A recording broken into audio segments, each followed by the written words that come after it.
지난날 자유당 간부들에 의해서 근 2억 원이나 되는 막대한 돈을 들여서 세워진 것인데 이 육중한 동상이 높인 좌대로부터 땅에 떨어질 때는 독재자의 말로를 풍자하는 극적인 장면이었다고 합니다.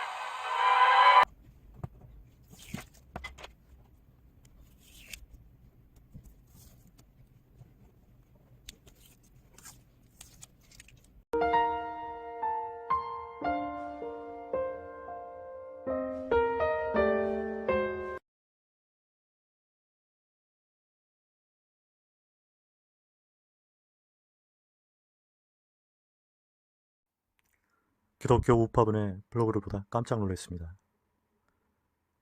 백범 선생님 사진을 찾는 중 사진 하나에 백범 선생님을 본명 김창수, 주특기 강도살인, 저서는 백범 일진 자신의 강도살인 행위를 미화한 책이라는 사진을 보고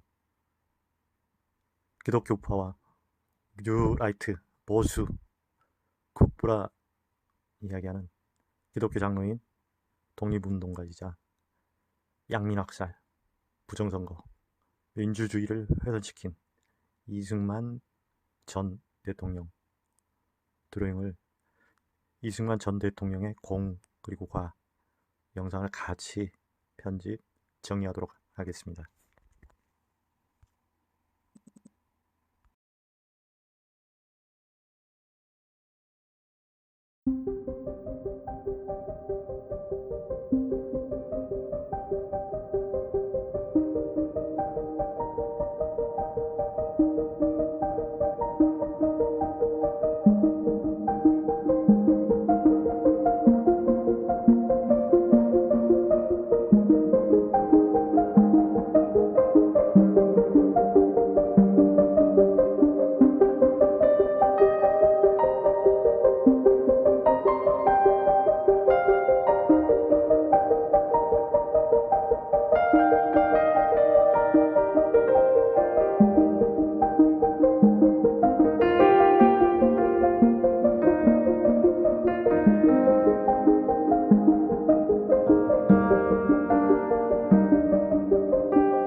얘기를 하는데 사실 이승만 대통령에 대한 평가는 이미 다 끝났습니다. 그분은 독립운동한 거 맞고요. 그러나 분명히 독재자였습니다. 그리고 민주주의를 훼손했습니다.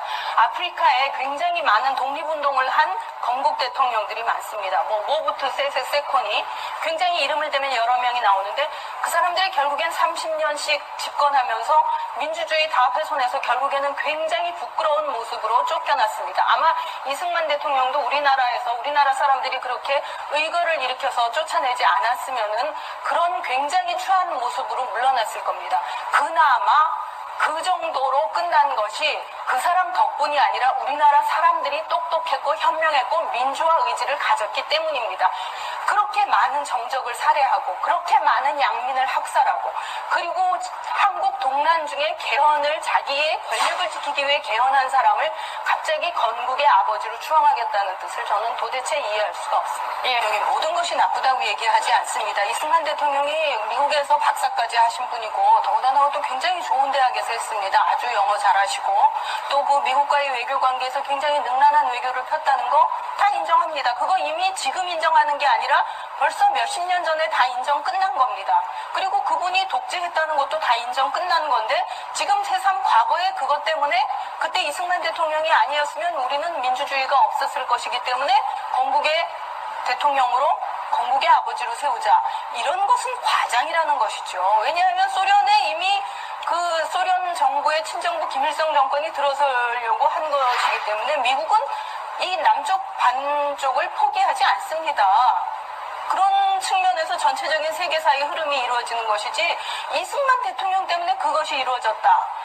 달리 연구하는 사람들은요, 이승만 대통령 때문에 민주주의가 확립됐다고 생각하지도 않고 그때부터 자유시장 경제가 자리 잡혔다고도 생각하지 않습니다. 그리고 지금 계속 말씀하시는 분이 3.15 부정선거 때문에 이승만 대통령은 굉장히 부패하고 반민주주의자로 알려져 있다고 하는데 저는 3.15나 4.19에 대해서는 한마디도 꺼내지 않고서도 이승만 대통령이 얼마나 그 반민주주의적인 그 행동을 많이 했는지를 충분히 얘기 드릴 수가 있습니다. 가령 그리고 이승만 정부 아래서 일어났던 수많은 양민 학살과 수많은 그 정적들의 살해에 대해서 대통령은 아무 책임이 없다. 그건 대통령이 직접 저지른 일이 아니다. 이런 식으로 반박을 하시는데요. 이승만 대통령의 경우 1930년대쯤인가 임시정부에서 총리를 맡아달라는 제안을 한 걸로 알고 있습니다. 역사자료 연구가들이 얘기하는 거에 따르면. 근데 당시에 그것을 거절한 이유가 대통령으로 나를 뽑아달라고 했습니다. 이승만 대통령은 굉장히 대통령을 좋아합니다. 대통령이라는 게 무슨 뜻입니까? 총리는 내각의 협의체의 좌장이지만 대통령이라는 것은 굉장히 권력 집중화된 권력 기관입니다. 이승만 대통령의 공도 있습니다. 그러나 공과 과를 같이 봐야지 그가 아니었으면 절대로 민주주의가 이루어지지 않았다. 그것은 가정이죠. 저도 그런 가정은 할 수 있습니다. 그가 있었기 때문에 한국에는 너무나 많은 그야말로 전두환 노태우까지의 독재의 뿌리가 그로 인해 내렸다. 이렇게 얘기할 수도 있습니다. 우리는 가정으로 얘기하지 말고 있던 사실에 근거해서 얘기를 하자고요. 잘못한 것에 대해서는 이승만 박사를 다 이해해줘야 된다 이런 관점이시고요. 이해하자는 거 아니고 그걸 그대로 기술하자는 것이죠. 미진한 부분은 국민들의 정서에 어프로치 하지는 못했습니다. 100%. 사실 그때부터 이미 빨갱이라는 그 가상의 적을 만들어 놓고 너무나 많은 민주 인사를 탄압하는 그 기회로도 삼았지 않습니까? 그런데 그런 것까지 다 인정을 해줘야 된다 이런 말씀으로까지 제가 들어도 되는 건가요?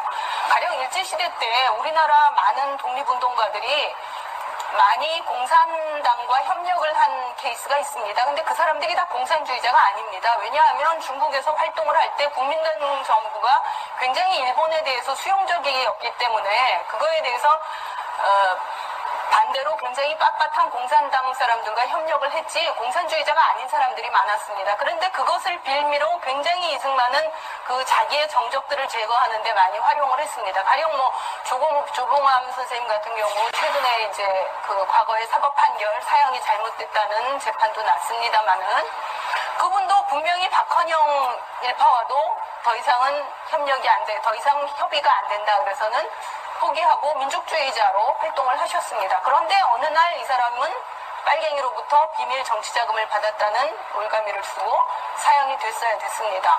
그렇기 때문에 무슨 반민특위 해체라는 것은 이것은 정말 너무나도 명명백백이 이미 역사적으로 다 기록이 끝나가지고 반민특위가 친일파들을 제거했었어야 된다. 독립운동가를 잡아들인 노독술이라는 그 일제 경찰 출신을 잡는 것을 반대했던 이승만의 반민특위 해체는 절대로 용서해서는 안 되는 일이다. 역사적으로 평가가 끝난 일인데 이제 와서는 그것마저도 이해를 해야 된다. 그런 말씀이십니까? 지금? 그리고 아니, 지금- 자꾸 민주주의를 아니, 지켰다 그러는데 민주주의가 헌법, 뭘 헌법이, 얘기하시는 헌법에. 겁니까? 민주주의라는 헌법에 거는 참여, 조건 사람들의 의견을 존중하는 데서 집회, 의견 결산, 출판에 잘 물론. 써 있는 게 민주주의입니다. 맞습니다. 아니 이승만 대통령인데 그런 것들이 다 무너졌는데 뭘 자꾸 민주주의를 아니, 참고를 해가지고 얘기를 하십니까? 성공은 다 북한을 줬잖아요. 대항해서 김일성 정권에 맞서서 이 땅을 공산주의를 안 만들었다 그냥 이 정도로 말씀하세요. 그게 민주주의가 아닙니다. 이승만 정권이 만든 거는 죄송합니다. 독재 아니, 그게 국가였습니다. 아니 그 당시에 그러면 51년도에 대통령 직선제 하려고 그 국회의원들 잡아가두면서까지 자기가 직선제로 바꿔놓은 건 인정을 하십니까? 그건 있었으나 이유가 있습니까? 그게 발췌개헌이고요.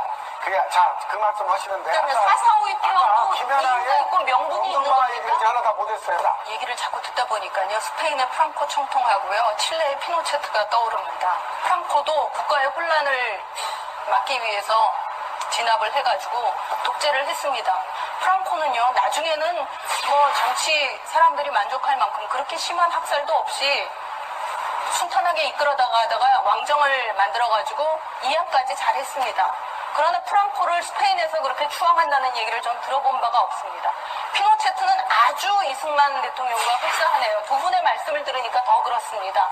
아옌데 사회주의 정권이 들어서자 사회주의 정권은 국가를 혼란시킨다고 해가지고 쿠데타를 일으켰습니다. 그리고 장기 집권했고 수많은 양민을 학살했습니다. 피노체트 동상을 세워라? 아까 김구 선생님 말씀하시면서 저는 이런 토론에 나올 때마다 이런 분들을 옹호하는 이 독재를 했는데 그런 분들을 옹호하는 분들의 얘기가 늘 북한에 대척했고 북한을 적으로 만들었기 때문에 그것이 훌륭하다 이런 비유를 씁니다. 그러면서 백범 선생님의 예도 하필이면 북한에 가서 미군 철수를 주장하셨다 이런 얘기를 합니다. 백범 선생님의 공에 대해서 아주 인정을 하지 않는다고 칩시다. 그러나 이분은 어떤 양민도 학살하지 않았습니다. 어떤 시민도 피를 묻히지 않았습니다. 이게 여러분이 얘기하시는 많은 독립운동가들요. 아프리카에 굉장히 많습니다. 독립운동가들이 대부분 독립한 다음에 그 나라 건국 대통령 됐습니다. 근데 그 나라에서 장기 집권하고 독재하고 그 다음에 재산 축제하고 자기 주변 사람들로 인의장벽 세우고 그래서 마침내는 굉장히 흉한 몰골로 물러나거나 아니면 지금껏 민주국가가 안 돼서 그 나라들이 고생을 하고 있습니다. 그런데 다른 거 다 인정한다고 칩시다. 뭐 말씀하신 대로 뭐 미국이 우리나라를 포기하려고 했는데 이승만 대통령이 굉장히 뛰어난 외교력과 아주 선지적인 해안으로 그것을 막았다. 그걸 다 인정한다고 칩시다. 그러더라도 이분이 그 과정에서 이렇게 1951년에 민주주의를 완전히 유린한 개헌, 그 다음에 또 4.4.5 개헌, 그리고 그 이후에 3.15 부정선거, 그 다음에 4.19로 쭉 이어지는 그런 행적, 그리고 양민 학살에 본인은 자꾸 말씀하시는 분들은 그분이 관여한 게 아니다. 그 다음에 좌우익의 싸움에서 좌익이 득세하기 위해서 불가피했다. 절대로 그렇게 얘기하지 마십시오. 사람의 생명을 가지고 그렇게 말씀하시는 거 아닙니다. 이게 정말 우리가 100년 뒤, 200년 뒤 우리가 한 발언이 어떻게 기록될까를 좀 생각을 하셨으면 좋겠습니다. 그거는 그렇게 죄 없는 사람을 죽게 한 분의 동상을 세운다는 건 있을 수가 없습니다. 그분이 과거에 정말 엄청난 공을 세우셨더라도 그분의 전체 행적을 보고서 결정을 하셔야죠. 그리고 그 피해자 유족들이 또 피해자 자신이 아직도 살아있습니다. 어떻게 대한민국이라는 나라가 2011년에 이르러 이승만 대통령의 동상을 세우자고 하는 이야기가 나올 수 있는 국가가 됐는지 저는 정말 아련할 정도입니다. 정치 현상을 최근 미국 하버드대 로스쿨의 램지오 교수가 논문에서 일본군 위안부 피해자를 매춘부로 규정해 많은 이들의 분노를 샀죠. 그런데 오늘 참 믿기 힘든 소식을 전해드리게 됐습니다. 국내 극우 인사들이 램지오 교수를 지지하는 서한을 해당 논문을 실은 학술지에 보낸 사실이 MBC 취재 결과 확인됐습니다. 심지어 램지오 교수를 비판한 미국 학자들한테도 이메일을 보내서 외부인은 이 문제를 논할 권한이 없다며 압박한 것으로 드러났습니다.